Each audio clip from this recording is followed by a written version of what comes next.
جنات کی جو فیملیز ہوتی ہیں، ان کا جو شجرہ ہوتا ہے، یہ کہاں سے تعلق رکھتے ہیں، کن گھروں میں رہتے ہیں، کیا یہ ان گھروں میں موجود ہوتے ہیں جہاں انسان رہتے ہیں، کس طریقے سے ان کا جو ہے پورا ایک لیونگ جو سٹائل ہے یا ان کی جو ایک پوری ہسٹری ہے وہ ایکچولی کیا ہے، کیا ان کے اندر بھی جو ہے وہ خاندان ہوتے ہیں، کس طریقے سے یہ جو ہے وہ مختلف حصوں میں بٹے ہوتے ہیں، کیا ہر شہر میں یہ موجود ہوتے ہیں، جنگلوں میں موجود ہوتے ہیں، یہ کہاں رہنا پسند کرتے ہیں، ان کی زندگی جو ہے وہ کیسی ہوتی ہے. تو اس پر بات کرنے کے لیے جو ہے اس وقت ہمارے ساتھ موجود ہیں مفتی صادق صاحب اور ان کے ساتھ موجود ہیں خواجہ ارشاد صاحب. السلام علیکم، ویلکم ٹو دا شو. کیسے آپ لوگ؟ ٹھیک ٹھاک ہیں؟ اللہ کا شکر. آپ کیسے ہیں؟ بالکل ٹھیک ٹھاک. مفتی صاحب، جنات جو ہیں ان کی ہسٹری کے حوالے سے بتائیں کہ ان کا کیا شجرہ ہوتا ہے، یہ کہاں رہتے ہیں، کن گھروں میں رہتے ہیں، اور کیا ان کا اوور آل جو ہے وہ تھیوری ہے، کیا ان کی ہسٹری ہے، کیا شجرہ ہے؟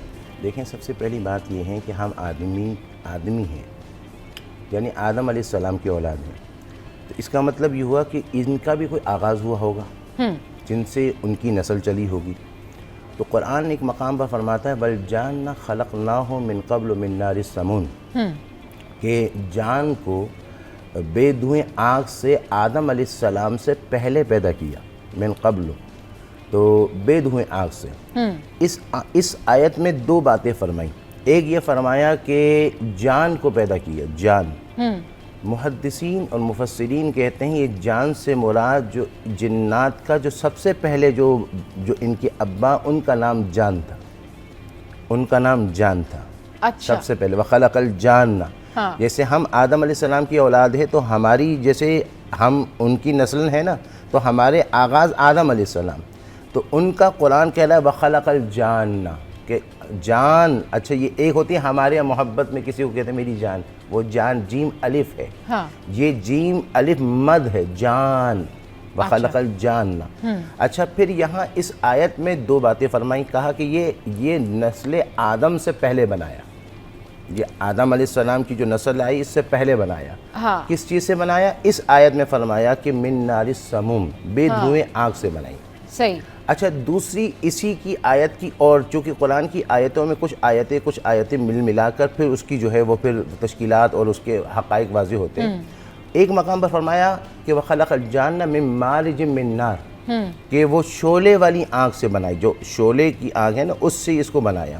تو اس آیت میں پہلا تو ہمیں یہ بات سمجھ میں آ گئی کہ جو جان ہے وہ جنات کے سب سے بڑے ابا ہیں. اچھا. دوسری بات یہ ہے کہ یہ جو ہے اس کی پھر نسل ہے یا نہیں ہے اس کی آگے. اور پھر اسی آیت میں ایک اور نشانی بھی مل جائے گی اَفَتَتَّخِذُونَهُ وَذُرِّيَّتُهُ أَوْلِيَاءَ مِن دُونِي وَهُمْ لَكُمْ عَدُوٌّ أَوْ كَمَا قَالَ اللَّهُ تَبَارَكَ وَتَعَالَى. کیا تم اس کو اپنا دوست بناتے ہو، اس کی اولاد کو اپنا دوست بناتے ہو؟ اس آیت میں اشارہ ہے جنات کی طرف کہ تم اس کو اپنا دوست بناتے ہو. آج ہمارے یہاں کہتے ہیں جن کو میرے تابع کر لوں، جن میرا دوست بن جائے، اس کی اولاد میری دوست بن جائے تاکہ کام سے کام نکالے. اللہ فرمایا اَفَتَتَّخِذُونَهُ وَذُرِّيَّتُهُ أَوْلِيَاءَ، تم اس کو اپنا دوست بناتے ہو، اس کی اولاد کو اپنی دوست بناتے ہو.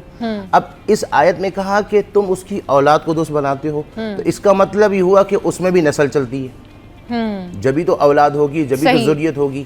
اس آیت میں ایک اور بات کا اشارہ مل گیا. وہ ایک تو بلا نسل چلتی ہے، تو نسل کیسے چلے گی؟ اس کا مطلب یہ ہوا کہ اس میں بھی ایک نکاح کا سلسلہ ہوگا.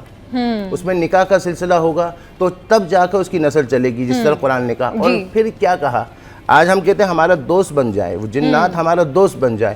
قرآن تو کہہ رہا ہے وَهُمْ لَكُمْ عَدُوٌّ، وہ تمہارا تو دشمن ہے. تو اب تم، اللہ کا فرمان تو سچا ہوا نا. اللہ تو کہہ رہا ہے کہ وہ تمہارا دشمن ہے. ہم کہنے جنات کو ہم اپنے تابع کریں تاکہ وہ ہمارا دوست بن جائے.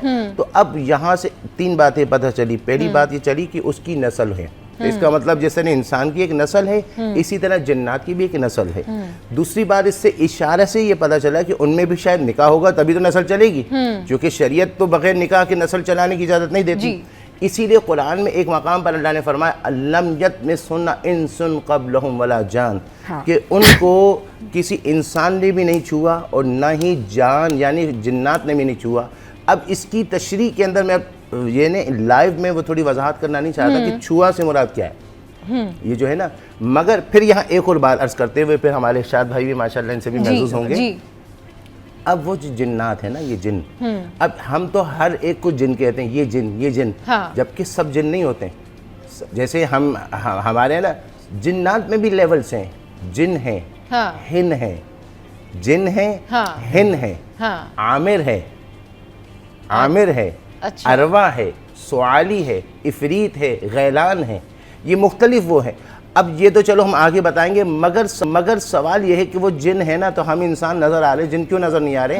تو یہاں پر امام جلال الدین سیوطی نے فرمایا کہ جب ان کے جو بڑے تھے نا، اللہ نے کہا تمہاری کیا خواہش ہے، تم کیا چاہتے ہو؟ انہوں نے کہا اللہ میری خواہش یہ ہے کہ ہمیں کوئی دیکھے نہیں، ہمیں کوئی نہ دیکھے، اور دوسرا یہ ہے کہ ہمارا جو ہے وہ بوڑھا ہو کر نہ مرے، جو بھی مرے وہ بوڑھا جوان ہو کر مرے.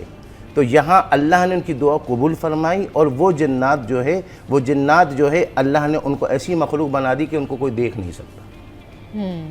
صحیح، مطلب یہ نہیں کہ وہ اس طرح کی مخلوق ہے کہ ان کو کوئی دیکھ نہیں سکتا. اچھا، ان کی حقیقت کے حوالے اس لیے ہم بہت زیادہ بات کر چکے ہیں.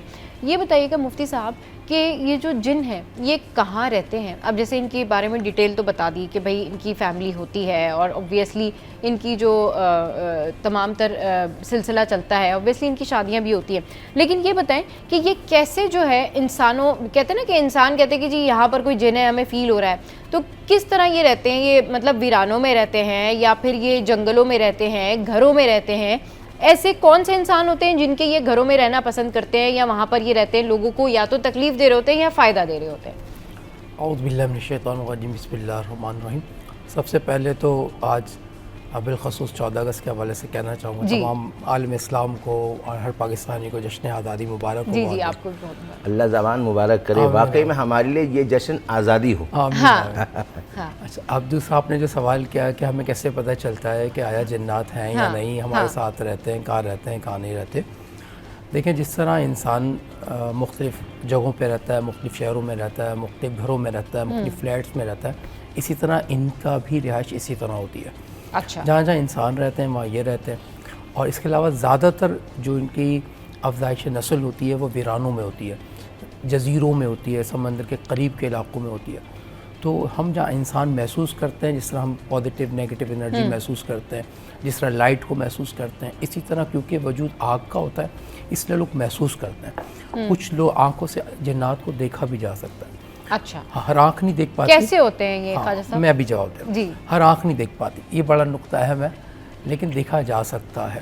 کچھ جن کو اللہ نے آنکھ عطا کی ہے وہ اپنی آنکھوں سے، ظاہری آنکھ سے ایسے ہی دیکھتے ہیں جیسے میں آپ کو دیکھ رہا ہوں. اب آپ نے کہا وہ کیسے ہوتے ہیں، ان کے مختلف وجود ہے، جیسے علامہ صاحب نے بتایا ان کی مختلف ذاتیں ہیں، اسی طرح ان کے مختلف وجود ہوتے ہیں. کچھ جو تجربوں میں بات آئی، دیکھنے میں بھی آئی، وہ بتا دیتا ہوں، اور پھر اس پہ علامہ صاحب مزید کلام بھی کر دیں گے. ہم نے دیکھا ان میں بہت بونے، بہت چھوٹے، جن کے ایک سینگ ہوتا ہے، اس شکل میں بھی ہوتی ہے، نارمل انسان کی شکل جیسے ہوتی ہے. جیسے آپ نے دیکھا ہوگا چائنیز جو آپ نے دیکھا ہوگا ودا کی شکل میں بیٹھے ہوتے ہیں، سیم اسی طرح، لیکن ایک سینگ ہوتا ہے ان کے. کچھ دراز قد کے ہوتے ہیں، بڑے قد کے، تقریباً اتنے بڑے قد جس طرح 5 منزلہ بلڈنگ. ایگزیکٹلی، وہ بہت طویل، بہت ان کے دراز قد ہوتے ہیں، اور ان کے جو کہتے ہیں کہ جو پاؤں ہوتے ہیں مطلب ان کے وہ بھی لمبے ہوتے ہیں، اور ہاتھ شاید وہ لمبے کر لیتے ہیں. سیم انسان کا جیسے روپ ہوتا ہے، جیسے لمبا قد ہے اسی طرح ہاتھ بھی بڑے ہوں گے اور پاؤں بھی بڑے ہوں گے. اچھا، ہمارے یہاں مشہور ہے کہ الٹے پاؤں ہوتے ہیں، سیدھے پاؤں ہوتے ہیں. یہ ایسی افواہیں، اس کی کوئی حقیقت نہیں ہے. صحیح. ہاں، پاؤں سے ان کا کوئی تعلق نہیں. ہم نے کہا پاؤں الٹے ہیں تو دیکھ لیں چڑیل تو نہیں آ گئی، ایسی کوئی بات نہیں. ان کا بھی وجود ظاہری اسی طرح ہوتا ہے جیسے ہمارا وجود ہوتا ہے. حسین بھی ہوتے ہیں، کم حسین بھی ہوتے ہیں، اس طرح کی تمام ان کی مختلف اقسام بھی ہیں. اور جب ان کو ہم مزید دیکھنے جاتے ہیں، جیسے بعض لوگ عملیات پڑھتے ہیں کہ ہمیں وہ نظر آ جائے، ہماری نظر باطل کھل جائے، جسے ہم کہتے ہیں باطنی آنکھ یا چھٹی حص کھل جائے، یا آنکھ کھل جائے، باطنی آنکھ کھل جائے. تو جب وہ دیکھ پاتے ہیں تو پھر بھی یعنی ان کی پھر بھی تشخیص مشکل ہوتی ہے. یعنی اتنا آسان نہیں ہے جیسے ہمارے ہاں ہر بندہ کہہ رہا ہوتا ہے کہ میں نے جنات کو دیکھ لیا، ہمارے یہاں سے گزر گئے، مجھے نظر آ گئے. تو ایسے بہت کم ہے، لیکن دیکھا جا سکتا ہے اور مختلف شکلیں ہوتی ہیں.